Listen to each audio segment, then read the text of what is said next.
সবার কাছে শুনতাম এই কচুর ফুলগুলো নাকি খাওয়া যায় এবং অনেক মজা লাগে, তো ভাবলাম আমি একটু ট্রাই করি। তো আমার রুমের পাশে আম্মু অনেকগুলো কচু গাছ লাগিয়েছিল, সেখানে অনেকগুলো ফুল হয়েছিল। তো আমি আম্মুকে বলি চলো আমরা একটু ট্রাই করে দেখি কেমন লাগে। তো যেই কথা সেই কাজ, ঝটপটেই তো কচু ফুলগুলো তুলে নিই। দেখতে অনেক সুন্দর লাগছিল, মনে হচ্ছিল এগুলো এইভাবে রেখে দিই, আর কাটতেই ইচ্ছা করছিল না। ফুলগুলো বাসায় নিয়ে গিয়ে সুন্দরভাবে কেটে নিই, ভিতর থেকে রেণুগুলো বের করে পাপড়িগুলো গোল করে কেটে নিই।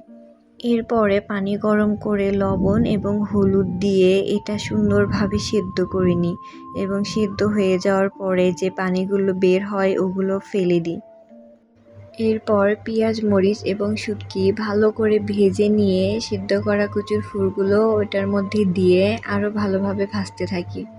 এটার স্মেলটা অনেক সুন্দর ছিল এবং খেতে অনেক মজা ছিল। তবে যাদের অ্যালার্জি আছে তারা ভুলেও এটা ট্রাই করতে যাবেন না।